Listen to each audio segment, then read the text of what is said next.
পরিস্থিতি কখনো এটা ভালো থাকে, আবার কখনো মন্দ হয়ে যায়। কখনো এই পরিস্থিতি আমাদের পক্ষে থাকে, আর কখনো এই পরিস্থিতি অনুযায়ী আমাদের চলতে হয়। কোনো বিকল্প থাকে না। কিন্তু যখনই এই পরিস্থিতি খারাপ হয়ে যায় তখন কি করা উচিত সেই প্রশ্ন মনে জেগে ওঠে। পরিস্থিতি যখন প্রতিকূল হয় তখন আমরা কিছু হারালে তা হারিয়ে ফেলি, ঠিক আছে, কিন্তু যা বাকি আছে সেটা আমরা আগলে রাখতে পারি। পরিস্থিতিকে সামলে রাখার চেষ্টা আমরা অবশ্যই করতে পারি, শুধু সেটুকুই আমাদের হাতে রয়েছে। কিন্তু এর থেকেও বড় সমস্যা আছে, অহংকার। কখন প্রবেশ করে আমরা জানতেও পারি না। এই অহংকার আপনাকে বুঝতেও দেবে না যে আপনি সত্যি কিছু হারিয়েছেন। আপনার কিছুই যাবে আসবে না। দেখতে গেলে আকাশের সূর্য নিজের প্রকাশ হারিয়ে ফেলে যখন অন্ধকার ঘনিয়ে আসে। তাহলে আমরা কে হই? ওনার সামনে তো কিছুই নই। এই অহংকার আমাদের দমন করতেই হবে। এটা বিশ্বাস করতে হবে যে এই সমগ্র সৃষ্টিতে আমরা শুধুমাত্র একটা কণা, তার থেকে বেশি আর কিছুই নয়। বিশ্বাস করতে হবে যে আমরা ততটাও বড় নই যে কখনোই কিছুই হারাবো না। এবার যেদিন এই জ্ঞান আপনি আত্মস্থ করে নিজের আচরণ পাল্টাবেন, মনে রাখবেন সেই দিনই অহংকারকে দমন করতে আপনি পথে অগ্রসর হয়ে পড়েছেন। এই অহংকারকে দমন করুন আর আমার সাথে ভালোবেসে বলুন, রাধা রাধা। তালা অনেক পুরনো একটা আবিষ্কার। যবে থেকে এই সংসারে বহুমূল্য বস্তু নির্মিত হয়েছে তবে থেকেই এই তালা নির্মাণ হয়েছে। তবে থেকে এর ব্যবহার করা হয়েছে যাতে উচিত সময় এলে পরে আমরা আমাদের বহুমূল্য জিনিসগুলো সুরক্ষিত রাখতে পারি এবং সময় এলে পরে বের করে সেগুলি ব্যবহার করতে পারি। এবার একটা গুরুত্বপূর্ণ তথ্য আছে যেটা জানা অত্যন্ত গুরুত্বপূর্ণ, এবং সেটা হলো যে একটা তালা নির্মাণের পূর্বে তা খোলার যন্ত্র অর্থাৎ তার চাবিটি নির্মাণ করা হয়, এবং এটাই জীবনের খুব বড় একটা শিক্ষা প্রদান করে যায়। আমাদের জীবনে যখনই কোনো সমস্যা আসে তখন ভয়ভীত হওয়ার কোনো দরকার নেই, কারণ এই প্রকৃতি, এই ঈশ্বর এই সমস্যার সমাধান তথা এর চাবি আগে থেকেই নির্মাণ করে রেখে দিয়েছেন। শুধু দরকার হলো সেই সমস্যার ঊর্ধ্বে উঠে সেই সমাধান খুঁজে বের করা। মানুষ অনেক সময় সমস্যা দেখে ভীত হয়ে পড়েন, চিন্তিত হয়ে পড়েন, নিজের বিবেক হারিয়ে ফেলেন। আপনার শুধু এই মনকে শান্ত করা প্রয়োজন। এই শান্ত মনের সাথে এই সমস্যার নিবারণ খুঁজে নিতে হবে। তাই সমস্যা যতই তীব্র হোক না কেন ভয় পাওয়ার কোনো প্রয়োজন নেই। পরম শান্ত মনে সমাধান খুঁজে বের করুন। আসুন আমার সাথে ভালোবেসে বলুন, রাধা রাধা। মানুষ বড়ই বিচিত্র প্রাণী। অধিক থেকে অধিকতর ধন লাভ করার চেষ্টায় নিজের শরীরকে নষ্ট করে ফেলেন, নিজের শক্তি হারিয়ে ফেলেন, নিজের সামর্থ্য হারিয়ে ফেলেন। আর যে ধন লাভ করেন সেটা কোথায় যায়? সেই শক্তি, সেই সামর্থ্যকে আবার ফিরে পাওয়ার জন্য। আর কিছু মানুষ জীবন এমনভাবে যাপন করেন যেন তা কখনোই শেষ হবে না, কিন্তু শেষ তো সবারই হবে। আর যখনই শেষটা কাছে চলে আসে তখন মানুষ এটা বুঝতে পারেন যে সে জীবনকে উপভোগ করেননি। তার কারণটা কি? লালসা। এই লালসা জন্ম দেয় লোভকে, আর এই লোভ জন্ম দেয় আপনারই বিনাশকে। সেই জন্য আজ আপনার কাছে যা কিছু আছে, যেমনটা আছে তার সাথে জীবন যাপন করুন, পূর্ণরূপে যাপন করুন। আপনার কাছে যতই ধন, শক্তি, মান থাকুক তা সবার মধ্যে ভাগ করতে শিখুন। ভাগ করলে ভালোবাসা বাড়ে, আর এই ভালোবাসা দ্বারা জীবন আরও সুখময় হয়ে ওঠে। তাহলে আসুন আর আমার সাথে ভালোবেসে বলুন, রাধা রাধা। মানুষ সত্যের সাথে অবগত হবার জন্য ব্যাকুল হয়ে থাকে, চিরকাল চেষ্টা করতে থাকে। জন্ম থেকেই তার মনে এই ইচ্ছে জাগ্রত হয় সত্যিটা কি সেটা জানতে। এবার এই ইচ্ছে এটা পূর্ণ কিভাবে করা যেতে পারে? কারোর মনে হয় যে জ্ঞান অর্জন করলেই এই ইচ্ছে পূর্ণ হতে পারে। তাই কেউ কেউ জ্ঞানের পেছনে ছুটতে থাকেন। কেউ এটা ভাবেন যে এই ইচ্ছে পূর্ণ করা যেতে পারে ধন আর শক্তির দ্বারা, তাই তারা ধন আর শক্তি প্রাপ্ত করতে চান। কেউ আবার ভাবেন যে অন্তরের মন্থন দ্বারা এটা সম্ভব হতে পারে। এবার এটাও সত্যি যে মন্থন করলে অমৃত লাভও সম্ভব হতে পারে, কিন্তু তার জন্য এই মন্থন করার জন্য একটা উচিত দিকে অগ্রসর হওয়া প্রয়োজনীয়। উচিত সংযমের দ্বারা সামনে এগোতে হবে, আর কোনো আশা না করে সামনে এগিয়ে যেতে হবে, তবেই এটা সম্ভব হতে পারে। একটা বাদ্যযন্ত্রের কথা ভেবে দেখা যাক। তার থেকে সুর তখনই নির্গত হয় যখন তার তারগুলি ঠিক করে বাঁধা হয়। যদি বেশি বেঁধে ফেলা হয় তাহলে তার ছিঁড়ে যেতে পারে, আর যদি ঢিলে থেকে যায় তাহলে তার থেকে উচিত সুর নির্গত হবে না। একটা অত্যন্ত গুরুত্বপূর্ণ কথা মনে রাখবেন, সত্যকে লাভ করার প্রাথমিক আধার হল অনুশাসন। জীবনে এই অনুশাসন আনুন, সত্য আপনা আপনি আপনার কাছে চলে আসবে, আর এই মন প্রসন্ন হয়ে বলবে রাধা রাধা। জীবনে যখনই কোনো কঠিন কাজ আমাদের সামনে আসে তখন আমরা কারোর না কারোর থেকে সাহায্য চাই, যেটা উচিত। কিন্তু যদি যে কোনো ছোটোখাটো বিষয়ে আমরা সাহায্য চাইতে শুরু করি তাহলে কি হবে? তাহলে আমরা নিজেদের সামর্থ্য, নিজেদের যোগ্যতাকে কখনো বাড়তেই দেব না, না আমাদের শক্তি কখনো বাড়বে, কারণ এটা আমাদের অভ্যেস হয়ে যাবে। যাই ঘটুক আমরা কারোর থেকে সাহায্য চাইতে চলে যাব, এটাই আমাদের স্বভাব হয়ে যাবে। সেই জন্য আমাদের যেটা করা উচিত সেটা হলো যতক্ষণ না আর কোনো উপায় থাকছে ততক্ষণ আপনি কারোর থেকে সাহায্য চাইতে যাবেন না। চেষ্টা করুন, যা সংকট থাকুক, সমস্যা থাকুক, পরিস্থিতি যতই কঠিন হোক, নিজে সমাধান করতে চেষ্টা করুন। যতটা পারবেন আত্মনির্ভর হওয়ার চেষ্টা করুন। যদি এটা করতে পারেন তাহলে আপনি অনেক কিছু শিখবেন। দিন প্রতিদিন আপনার জীবন আরও বেশি উজ্জ্বল হয়ে উঠবে, ব্যক্তিত্বের বিকাশ ঘটবে, আপনার শক্তি বৃদ্ধি পাবে, যোগ্যতা বৃদ্ধি পাবে, আত্মবিশ্বাস জেগে উঠবে, আর আত্মনির্ভর হয়ে মন বলবে রাধা রাধা। আমাদের জীবন হলো একটা উপবনের মতো, যেখানে কাঁটাও আছে আবার ফুলও আছে। আর যদি আপনি ফুল লাভ করতে চান তাহলে কাঁটার সংস্পর্শে তো আপনাকে আসতেই হবে। এটাই জীবনের সত্য। আমাদের জীবনে, আমাদের পরিবারে, আমাদের সমাজে দেখবেন ভিন্ন ভিন্ন ধরনের মানুষ আছে। কেউ আছেন দুর্জন, কেউ সজ্জন, কেউ শত্রু হন তো কেউ মিত্র। যদি আপনি দুর্জনদের কাছে যান তাহলে শুধুই কষ্ট পাবেন, যদি আপনি শত্রুর কাছে যান তাহলে ঝামেলায় জড়িয়ে পড়বেন। তার চেয়ে ভালো আপনি সজ্জনদের কাছে যান, আনন্দ এবং জ্ঞান লাভ করবেন। নিজের মিত্রদের কাছে যান, আপনি সাহস লাভ করবেন। আরও একটা কথা বলি, এই জীবন এত বড়ও নয় যে আপনি প্রত্যেক সমস্যায় প্রত্যেক মানুষের সাথে ঝামেলায় জড়াবেন। শুধু যার সাথে আপনার মনের মিল হবে তাকে প্রণাম করুন, আর যার সাথে মনের মিল হবে না তাকে দূর থেকে প্রণাম করুন।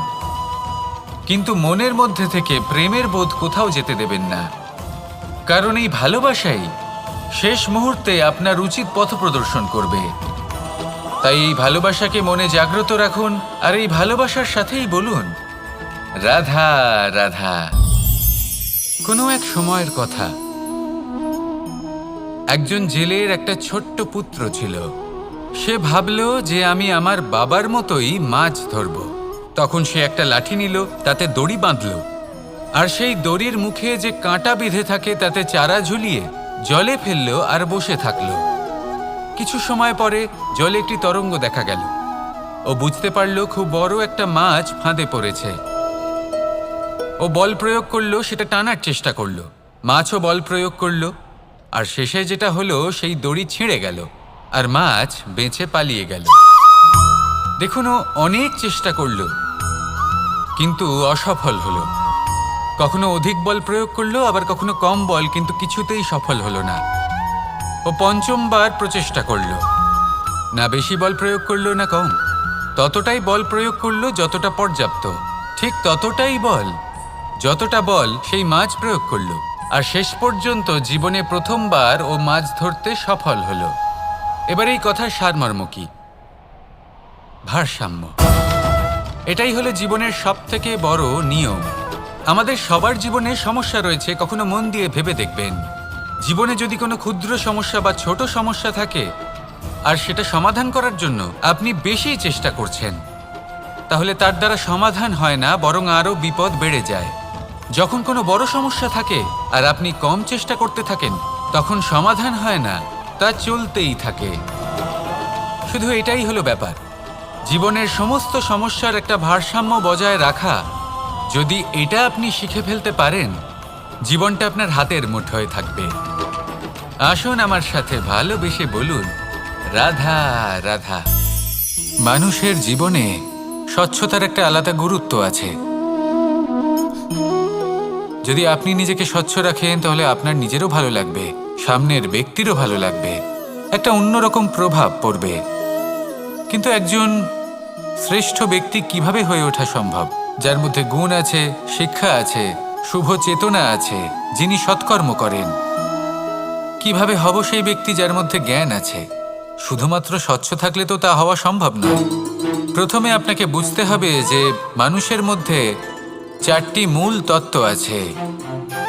প্রথম হলো তার শরীর, যার দ্বারা উনি যে কোনো কর্ম করে থাকেন। দ্বিতীয় তত্ত্ব হলো তার মন, যার দ্বারা কোনো কর্ম করার জন্য সে নিজেকে প্রেরণা দিতে থাকে। তৃতীয় তত্ত্ব হলো বুদ্ধি, যে কর্ম আমরা করতে চাই, যে লক্ষ্যে আমরা পৌঁছতে চাই, সেটা আমরা কিভাবে কোন পথে করব, সেটা স্থির করা যায় বুদ্ধি দিয়ে। আর চতুর্থ তত্ত্ব হলো আত্মা। আত্মা হলো এমন এক তত্ত্ব যার কোনো সমাপ্তি নেই। আত্মা হলো অজয়। কিন্তু এরও শুদ্ধিকরণের প্রয়োজন হয়। এই 4টি তত্ত্বের শুদ্ধিকরণ করতে থাকুন, এতে নির্মল রাখুন, শুদ্ধ রাখুন। এবং এটা কিভাবে হবে? শুভ চেতনা দ্বারা, জ্ঞানের দ্বারা, এবং সবথেকে বেশি গুরুত্বপূর্ণ প্রেমের দ্বারা। আসুন আমার সাথে ভালোবেসে বলুন, রাধা রাধা। একে বালি বলুন, মাটি বলুন বা ধুলো বলুন, এ দিয়ে কত কিছু করা সম্ভব। এ দিয়ে আপনি নিজের বাসস্থান নির্মাণ করতে পারেন, প্রাচীর গড়ে তুলতে পারেন, অট্টালিকা নির্মাণ করতে পারেন। কিন্তু যদি এই বালিকে আপনি মুষ্টিবদ্ধ করে রাখতে চান, তাহলে তা হাত থেকে ফসকে যাবে। আপনি কখনোই একে মুষ্টিবদ্ধ করতে পারবেন না। এরকমই হয় আমাদের জীবন, আর এরকমই হয় সময়। এই মুষ্টিবদ্ধ করা বালির মতো। সময়কে আমরা বাধা দিতে পারবো না, আটকেও রাখতে পারবো না। এ হলো প্রবাহমান। জন্ম থেকে মৃত্যু পর্যন্ত এই যে সময়, তা খুবই সীমিত। আর এই সময় আমরা যেটাই করি তার দ্বারাই আমাদের মূল্য নির্ধারিত হয়। আর এই সংসার থেকে চলে যাওয়ার পরেও এই সংসার এই সব কর্মের জন্যই আমাদের মনে রাখে। তাই যদি আপনি এটা ভাবেন যে আজ যে কর্ম করার ছিল আমি না হয় কাল করে নেব, কাল আমার লক্ষ্যে পৌঁছানোর কথা ছিল আমি পরশু পৌঁছব, না, এই সময় খুব মূল্যবান, একে নষ্ট করবেন না। এই সময়কে সদ্ব্যবহার করুন, মহান হবার পথে অগ্রসর হন। একে যদি মুষ্টিবদ্ধ করে রাখার চেষ্টা করেন, এই সময় থেমে থাকবে না। আসুন আমার সাথে ভালোবেসে বলুন, রাধা রাধা। আমরা চাই বা না চাই, আমরা সবসময় নয় কোনো না কোনো লক্ষ্যের দিকে এগিয়ে চলেছি বা কোনো না কোনো যুদ্ধ করেই চলেছি। যেমন যে যুদ্ধ মনের মধ্যে চলছে সেগুলো হলো অন্তর্মনের যুদ্ধ, যেমন পরিবার প্রতিপালনের যুদ্ধ, কর্তব্য পালনের যুদ্ধ, কোনো প্রিয়জনকে না হারানোর যুদ্ধ। এসব যুদ্ধ মনের মধ্যে চলে এবং সেদিক থেকে দেখতে গেলে আমরা হলাম এই সংসারের সব থেকে বড় যোদ্ধা, তাই না? কিন্তু এই সব যুদ্ধে যদি আপনি জয়ী হতে চান, তাহলে 3টি বিষয় আপনাকে মাথায় রাখতে হবে।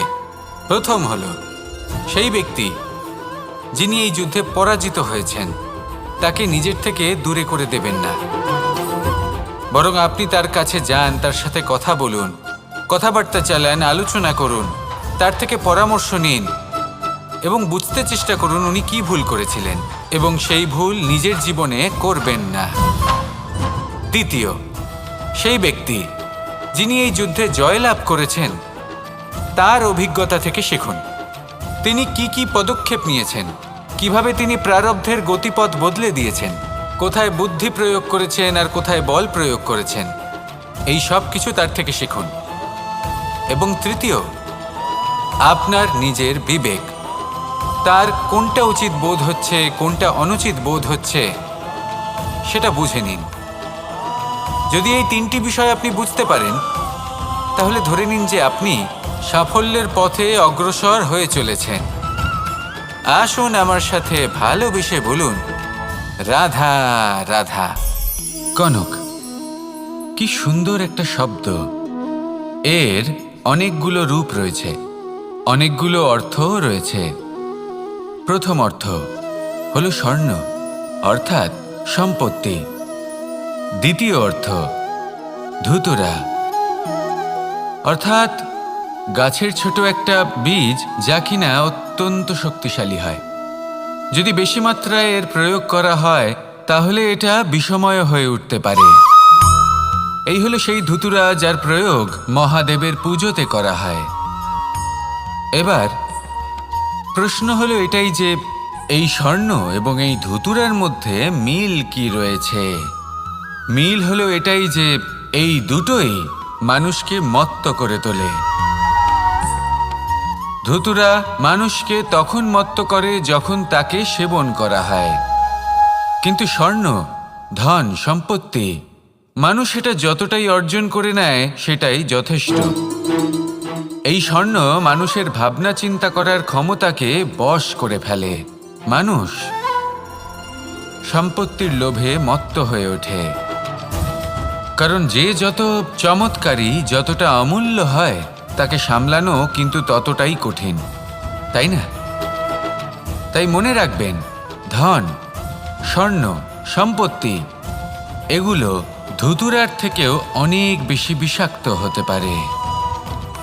তাই এর ওপর আত্মসংযমের একটা কবচ পরিয়ে রাখবেন এবং বিবেকের শক্তির সাথে এগুলো প্রয়োগ করুন, তবেই কল্যাণ হবে। আসুন আমার সাথে ভালোবেসে বলুন, রাধা রাধা। বাহ, পুষ্পের সুবাস আমার খুব ভালো লাগে। অত্যন্ত সুন্দর হয় এই পুষ্প। এইভাবে চারিদিকে পুষ্প দেখে মন আনন্দিত হয়ে ওঠে। এবার আপনারা ভেবে দেখুন, আমার চারিদিকে পুষ্প নয়, আগুন আছে। তাহলে কি হবে? আমার শরীর কি জ্বলে যাবে না? অবশ্যই জ্বলবে। শরীরকে কি আগুনের তাপ সহ্য করতে হবে না? অবশ্যই সহ্য করতে হবে। এটাই হলো প্রকৃতির নিয়ম। এই নিয়ম কিন্তু আমরা সবাই জানি, কিন্তু আমাদের মধ্যে বেশিরভাগ মানুষ এই বিভ্রান্তি নিয়ে বাঁচি যে এই যে প্রকৃতির নিয়ম তা আমার ওপর প্রযোজ্য নয়। তা কিন্তু নয়। আমাদের চতুর্দিকে এই যে নিসর্গ রয়েছে, আমরা তার কতটা ক্ষতি করি সেটা একবার ভেবে দেখুন। আমরা বনাঞ্চল জ্বালিয়ে দিই, বায়ু দূষিত করি, জল দূষিত করি, প্রাণীদের হত্যা আমরা করি। কেন? এই নিসর্গ আমরা নষ্ট করি, যদিও আমরা জানি যে আমরাও হলাম এই নিসর্গেরই অংশ। এবার দেখুন, শরীরের কোনো অংশে যদি আগুন ধরান, আস্তে আস্তে সমস্ত শরীরও জ্বলে যাবে। সেইভাবেই নিসর্গ যদি নষ্ট হয়ে যায় তাহলে মনুষ্য জাতিও নষ্ট হয়ে যাবে। তাই এই যে নিসর্গ আপনি দেখছেন, এই পুষ্প, এই বৃক্ষ, বায়ু, জল, এদের সকলকে রক্ষা করুন, নষ্ট নয়। মনে রাখবেন, যদি নিসর্গ থাকে মানুষ থাকবে, যদি নিসর্গ থাকে তাহলেই জীবন থাকবে। আসুন আমার সাথে ভালোবেসে বলুন, রাধা রাধা।